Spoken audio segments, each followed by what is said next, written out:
Everyone, তোমরা সবাই কেমন আছো? আশা করছি সবাই ভালো আছো। তো আজকে থেকে একটা নতুন ঘুরতে যাওয়ার সিরিজ স্টার্ট করলাম, কিন্তু তার আগে যদি আমার এই ভিডিওটা ভালো লেগে থাকে তাহলে অবশ্যই লাইক, শেয়ার অ্যান্ড সাবস্ক্রাইব করে দিও। তো তোমরা হয়তো অবশ্যই সবাই ভাবছো যে আমরা কোথায় যাচ্ছি, আর যাচ্ছি বলতে এখানে কিন্তু সব ফ্যামিলি মেম্বারই আছে, মানে আমার মা বাবা, সৌমাল্যর মা বাবা আর আমরা দুজন তো আছি। তো প্রথমেই তোমরা নিশ্চয়ই শিয়ালদা স্টেশন দেখে কিছুটা হলেও একটু গেস করতে পেরেছো যে কোথায়। তো তোমাদেরকে আমি প্রথমেই বলে দিই যে আমরা দুই ফ্যামিলি মিলে যাচ্ছি সিকিম অ্যান্ড দার্জিলিং ঘুরতে। যদিও এটা আমরা গেছিলাম হচ্ছে ফেব্রুয়ারি মান্থে ঘুরতে, মানে ফেব্রুয়ারির এন্ডের দিকে, বাট তারপর একটা না একটা কিছু ব্যস্ততার কারণে আমি এগুলো এডিট করে উঠতে পারিনি। তাই ভাবলাম না, এবার অনেকটা সময় হয়ে গেছে, এবার এডিট করতেই হবে। তোমাদের সাথে এই সুন্দর সুন্দর মুহূর্তগুলো যদি শেয়ারই না করতে পারলাম তাহলে ভিডিওগুলো কেনই করলাম। তো চলো এই ভিডিওতে তোমাদেরকে সব ডিটেলস দেবো যে আমরা কাদের সাথে ঘুরতে গেছি, কতদিনের ট্রিপ ছিল, কোথায় থেকেছি, খাওয়া দাওয়া, কী কী প্লেসে ঘুরেছি, সব কিছু। সো আমরা গেছিলাম হচ্ছে 24 ফেব্রুয়ারিতে পদাতিক এক্সপ্রেসে শিয়ালদা থেকে এনজিপিতে নেমেছিলাম। ট্রেনের টাইম ছিল রাত 11:20 আর সকালে আমাদেরকে নামিয়েছিল ওই 9:30টার কাছাকাছি।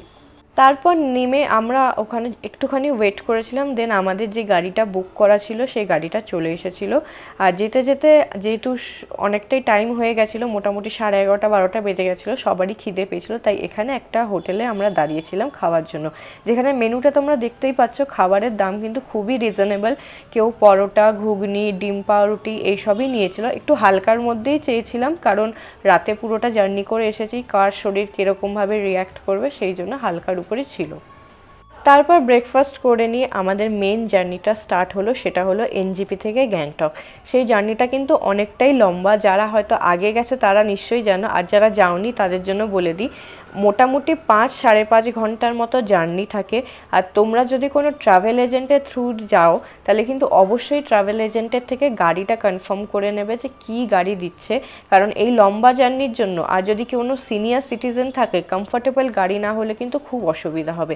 আমরা যেমন ট্রাভেল এজেন্টের থ্রুতেই গেছিলাম, আর আমাদের ট্রাভেল এজেন্ট খুবই ভালো ছিল। আমি এখানে তার নাম অ্যান্ড ডিটেল সব কিছু দিয়ে দেবো, তোমরা চাইলে তার সাথে কন্ট্যাক্ট করতে পারো। বাট বাই গডস গ্রেস আমাদের পুরো জার্নিতে যতগুলো ড্রাইভার দাদা ছিল সবাই খুব হেল্পফুল ছিল, খুব ভালো, হাম্বল ছিল, প্লাস আমাদেরকে অনেক কিছু দেখতে হেল্পও করছিল। যেমন এইখানে রাস্তায় যেতে যেতে একটা তিস্তা নদী ছিল, তো আমাদেরকে বলেছিল তোমরা দাঁড়িয়ে এখানে ফটো তুলে নিতে পারো। তো ওখানে আমরা দাঁড়িয়ে অনেকক্ষণ টাইম স্পেন্ড করেছিলাম, তারপর আমরা আবার চলে গেছিলাম গাড়িতে করে। ড্রাইভার দাদা রাস্তায় যেতে যেতে যা যা ভিউ পয়েন্ট আসছিল সবই দেখাচ্ছিল, তার মধ্যে সব থেকে সুন্দর ছিল এই ত্রিবেণী সঙ্গম, যেটা ছিল তিস্তা আর রঙ্গিতের মিলন। তোমরা দেখতেই পাচ্ছ কালার দুটো কি ডিফারেন্ট আর কত সুন্দর লাগছে। আমার দেখা এটা প্রথম আমি দেখলাম এরকম সঙ্গম। এই পুরো ট্রিপটাতে আমি খুবই এক্সাইটেড ছিলাম, বিকজ আমি পাহাড় দেখতে যাচ্ছি, আর আমার পাহাড় ভীষণ পছন্দ, আর নর্থ বেঙ্গল আমি প্রথম ঘুরতে যাচ্ছি, তাই আমি ভীষণ এক্সাইটেড ছিলাম। তো যাই হোক, ঘুরতে ঘুরতে মোটামুটি এখানে দুপুর 1:30 কি 2টো বেজে গেছিলো, তাই লাঞ্চের টাইম হয়ে গেছিলো বলে আবার একটা রেস্টুরেন্টে ছিলাম।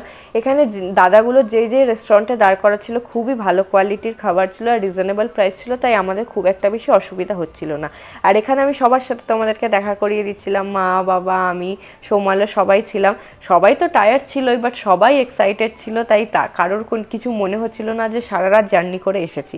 তো এখানে এবার আমরা ঢুকতে চলেছি গ্যাংটকে। যত টাইমটা বাড়ছে তত আমার এক্সাইটমেন্টও বাড়ছে যে আমি আর কি দেখতে পাবো নতুনত্ব। তো যাই হোক, এই পুরো ট্রিপের মধ্যে যতগুলো ড্রাইভার দাদাকে তোমরা দেখতে পাবে সবই আলাদা আলাদা ড্রাইভার দাদা।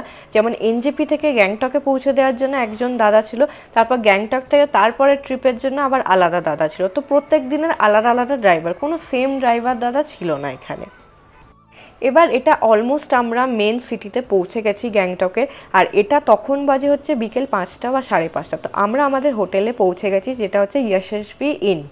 তোমাদেরকে কেন আমি বললাম যে ট্রাভেল এজেন্টের থ্রু আমরা গেছি খুবই ভালো, যেমন তার হাম্বল বিহেভিয়ার তেমনই হেল্পফুল আর খুবই কোঅপারেটিভ।